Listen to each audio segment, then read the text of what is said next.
الرحيم الذين هم في صلاتهم خاشعون صدق الله العظيم وصدق رسوله النبي الكريم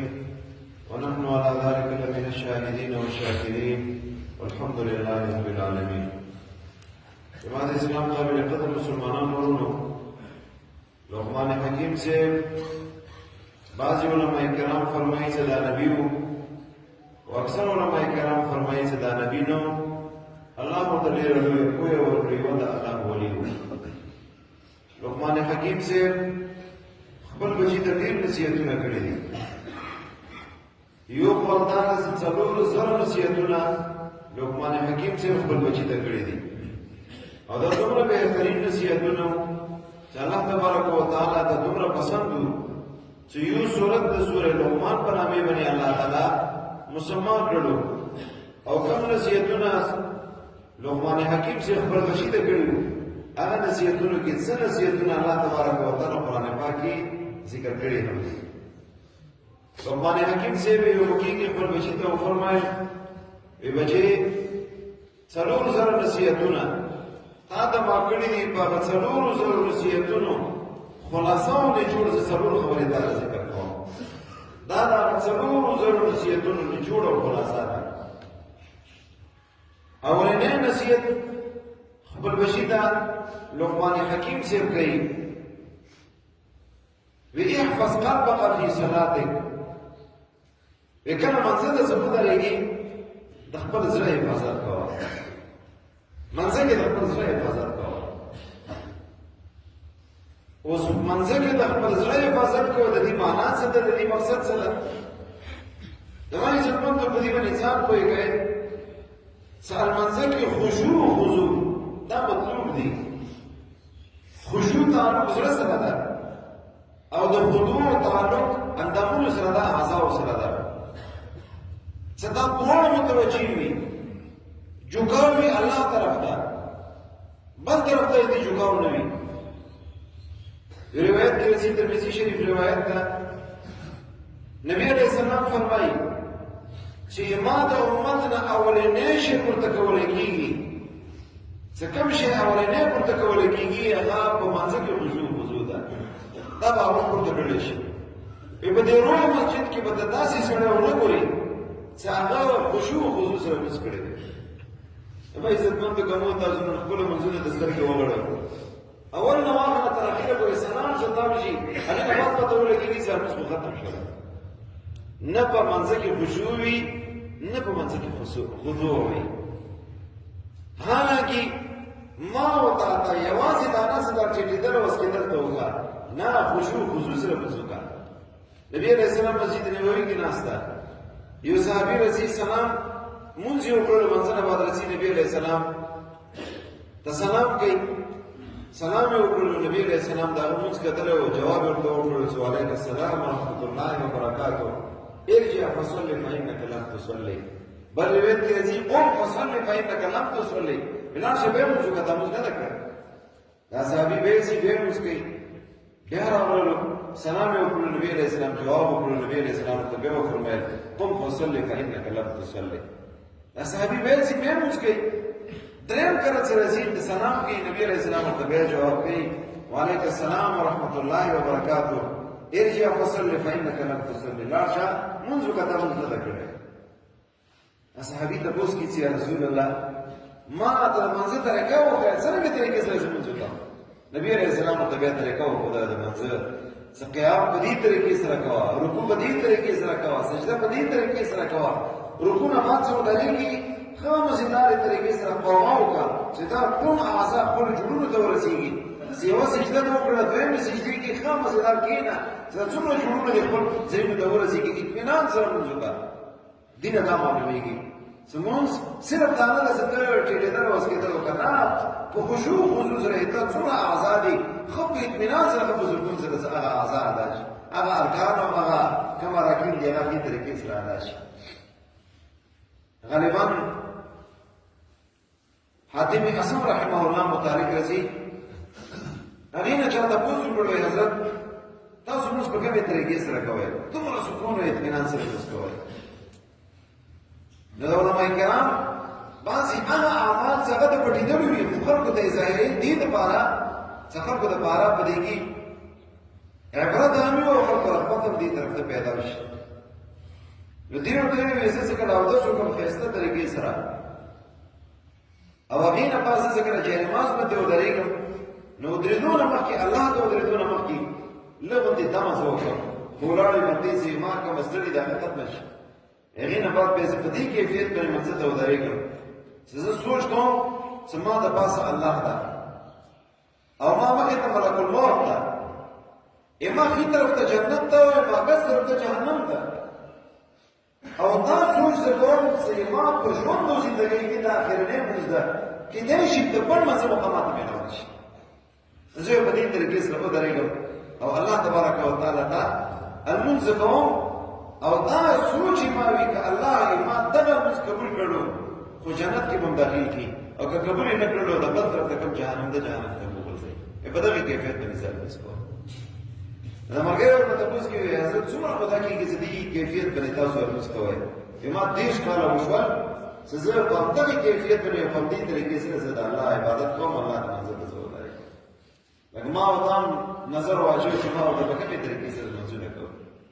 عروه ابن زبیر رضی الله تعالی عنه عبدالله ابن زبیر رضی الله تعالی عنه مطابق رسي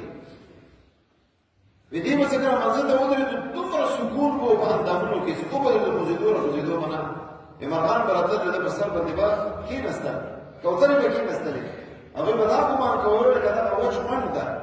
یا ونه ده وچه شوې ده د هغې منډ صرف ولاړ ده نو مرغان به راتلل د په سر به کېناستل داسې سکون سره اطمینان سره لمونځ به هغې کول. د ده ورور ده عروه ابن زبیر رحمه الله تابعي ده په یو جنګ کې د هغه خپه زخمي شوله ډاکټرانو طبیبانو ورته ویې د خپه به ګډ کوو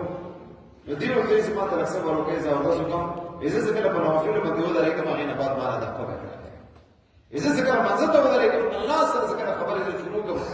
بیا دنیا او ما فیها هغې نه به زه نه خبره وم که تاسو ما نه خپه م کړ کړې ما ته بیا پته نه لګېږي دې ته یې لګېږي عبادت او دې ته یې لګېږي لمونځ. امام بخاري رحمه الله متعلق رسي یو منځه ته ولاړو لمونځ یې وکړلو منځه نه بعد چا ته ویل وګوره دغه امام قمیص اوچت دی څه شی دی چې خوشي شوه او بار بار چې چې قمیص یې اوچت کړو وایي ته نو خو بس موږ ورته خو بس یې څه ډمبرې نو اولس ځایه امام بخاري رحمه الله په ما باندې چیچلی نو چا ورته ویل چې حضرت څه کله دغه ډمبره ورته یې چیچلی خو بس یې چیچلی خو ما ټیم کې سلام به ته وکړی ما غیرت نه برداشت کوله چې زه الله سره مخامخ ولاړ یم الله سره خبرې کوم او زه به ولګېږم هغې نه بیا توجه زه کټ کړم دا ما غیرت نه برداشت کوله ما خیر چې دا تکلیف زه برداشت کوم خو الله سره زه کومه همکلامۍ شروع ده الله سره زه کومه توجه شروع ده چې دغه توجه کې انقطاع رانه شي. او زما عزتمندو حقیقت هم همدا ده ته چې چا سره ودرېږي او هغه سره خبرې اترې ته کوي اوس که خبرې دې سره کوي توجه د بل چا ته وي نو هغه سړی خو پوهېږي که نه خو پوهېږي کله خبرې ما سره کوي او توجه د بل چا ته نو بل سړی تا نه د دغې توجه طلبګار وي چې ما نه توجه ما اړوه چې د بل چا طرف ته توجه کوي خبرې ما سره دي یا مخ بل چا طرف ته ته اړوې هغه په دې باندې خفه کېږي چې د بادشاهانو بادشاه په دربار کې ته ولاړې او ولاړ مغه ته او توجه د دنیا په کارونو کې ده توجه د خپلو مصروفیاتو او ضرورياتو کې ده الله طرف ته تا توجه نشته نو تا څه کوې چې په دې باندې الله باندې خفه کېږي. ما او تا ته پکار دا ده چې منځه ته ودرېږو داسې کیفیت اختیار کړو لکه کوم کیفیت د حاتم حسن رحمه الله دا سوچ وکړو چې الله ما ګوري زه الله ګورم الله ما د پاسه ده او دا ما اخرنۍ لمونځ کې نه شي د بل منځه ما ته به کوم میلاو نه شي په دغې کیفیت باندې ما او تا لمونځ کوو. او زما عزتمندو که څوک دا غواړي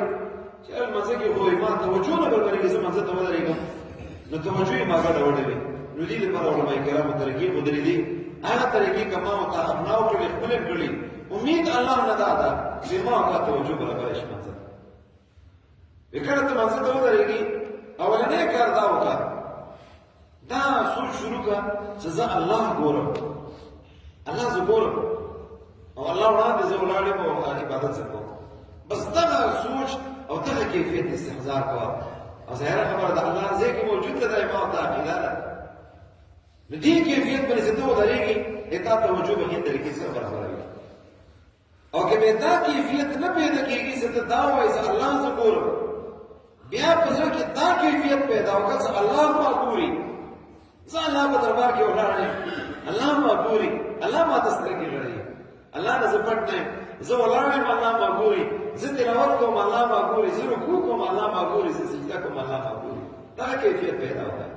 بار بار دغه کیفیت استحضار کوه. لیکن پیدا کیفیت هم نه پیدا کېږي، پیدا څه وکړه؟ درېیم صورت پیدا ده. پیدا کوم منځه کې چې کوم قرائت ته کوي، سورې فاتحه یې، سورت یې، یا په دې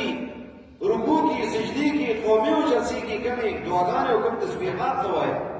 وي د دې کومه معنا ده، دې معنا طرف ته دھیان کوه. سورې فاتحه ته وایي نو کوم کلمات ته وایي د دې معنا طرف ته دھیان کوه، توجه کوه. نو دې سره به تا توجه برابر وي. که به دام نشي کولی، بیا داسې کوه چې په دې منځ کې کوم تسبیحات ته وایي یا کوم قرائت ته وایي، دې قرائت الفاظو طرف ته سوچ کوه. سورې فاتحه ته وایي یو یو آیت طرف ته دھیان کوه، سوچ کوه. او که به دا کیفیت هم نو علماء کرام فرمایي وي دا کیفیت به په ځان کې پیدا وکړه چې ته لمونځ کوې نو تکبیر تحریمان ولې، نو اول دا ووایه چې زه اوس تکبیر تحریمان ولم، بیا سورې فاتحه څخه لولې، یا سورې فاتحه وسوالم، اوس رکوع ته ځم، اوس رکوع نه وشدېږم، سجدې ته ځم، سجدې نه وشدېږم، تسبیحات وایم. وي د دې خبرو استحضار کوه، نو یې تا توجه به منځه طرف ته وي، یو طرف ته بل طرف ته بدلوي. او قدم نوي نو شپږمه طریقه علماء کرامو پیدا ښودلې ده، وي د دې کیفیت استحضار کوه چې زه منځه ته ولاړ یم، بیت الله شریف ما مخې ته ده، او زه بیت الله شریف طرف ته زه لګې یم لمونځ کوم. نو چې کله مې تا توجه بدلېږي فوراً توجه دې طرف ته کوه. علماء کرام فرمایي په دې شپږو طریقو کې کومه طریقه هم چا اپنا کړله او په دغې کیفیت به د دې لمونځ وکړلو او په دې به د دې تمرین او مشق وکړلو، یو څو لمونځونه یې همدې طریقې سره وکړل. امید الله نه دا ده چې داسې وخت به په ده باندې راشي چې اول نه واخله تر اخره پورې دا به داسې طریقې سره پیش کوي چې دې به دیانه یو طرف ته بل طرف ته نه وي. دوه قسمه وسوسې انسان ته رسي، یو اختیاري وسوسه ده، یو غیر اختیاري وسوسه ده. غیر اختیاري کوم وسوسې دي دې نه انسان بچ کېدلی نه شي، دا وسوسې خامخا رسي. که ته ډېر هم کوشش وکړې چې ما یو طرف ته بل طرف ته توجه نه شي، دا خامخا کېږي. دا غیر اختیاري وسوسې. اختیاري وسوسه څه ځای لګېږي چې ته په منځه کې ولګېږي، تا ذهن کې یو شي طرف ته توجه لاړه، مثلا دکاندار یې دکان طرف ته توجه لاړه، غیر اختیاري طور سره. خیر دی دا غیر اختیاري نه خلاصېدلی نه شي، خو چې دا توجه دکان طرف ته لاړه بیا اوس ته لګېږي، ته هم ورسره سلوک شروع کړې دکان طرف ته، اوس دا اختیاري وسوسه ده. دا اختیاري ده، دې نه به ته ځان ساتې. او کوم غیر اختیاري کومه وسوسه ده هغې نه ته ځان نه شي ساتلی. ممکن دا وي چې کوم ما او تا په وس کې نه ده د هغې د ختمولو کوشش کوو، هغه نه کېږي ختمېږي نه. او کوم څه ما او تا ختمولی شو کومه وسوسه چې هغه اختیاري وسوسه ده هغې طرف ته تیار نه کوو. نو ما او تا ته پکار دا ده چې موږ په دې طریقې سره کوو چې خپل زړه حفاظت وکړو. لقمان حکیم چې خپل بچي ته کوم نصیحت او وصیت کوي هغه دغه کوي چې ته د خپل زړه حفاظت وکړه په منځ کې، او د زړه حفاظت همدا ده چې دا توجه کمې طریقې سره الله طرف ته وي. سوچ سره هسې وکړي چې الله په دربار کې زه ودرېږم، زه چا ته ودرېږم، چا ته زه لمونځ کوم، چا سره زه خبرې کوم، چا ته زه دغه سجده لګوم. هغې نه بعد به انسان ته اندازه لګېږي چې یاره زه خو معمولي ځان طرف ته زه سجده نه لګوم، هغې ته زه نه یم ولاړ، بلکې د بادشاهانو بادشاه د هغه په دربار کې زه ولاړ یم. همدغه وجه ده بعضې علماء کرام به داسې وو چې هغوی به چې کله منځه ته ودرېدو نو بدنونه به یې رپېدل. چا به ورته تپوس وکړو چې تاسو باندې دا کیفیت ولې ده؟ ته پوهېږې نه پوهېږې چې چا دربار کې زه ودرېږم، چا مخې ته زه ودرېږم، هغوی به دغه کیفیت و. نو ما او تا ته پکار دا ده چې په زړه کې د منځه کې زه ودرېږو، د خپل زړه حفاظت کوو، خپلو منځونو باندې کوشش وکړو. او که نه یقین وکړئ د کوم منځونه مو کوو خپله باندې سوچ وکړئ، اول نه واخله تر اخره پورې هېڅ پته ورته نه لګېږي چې امام څه وویل ما څه وویل، څو رکعته مو کړل څو رکعته مو نه کړل. تراویح کوو داسې طریقې سره تراویح وشي، شل رکعته وشي، ستړي وو، بدن مو ستړی وو، خواره به ترې لري، خو موږ ته هېڅ طرف باندې کولی شو. دا تراویح مو کړې دا په کومې طریقې سره وکړلې. الله ته دغه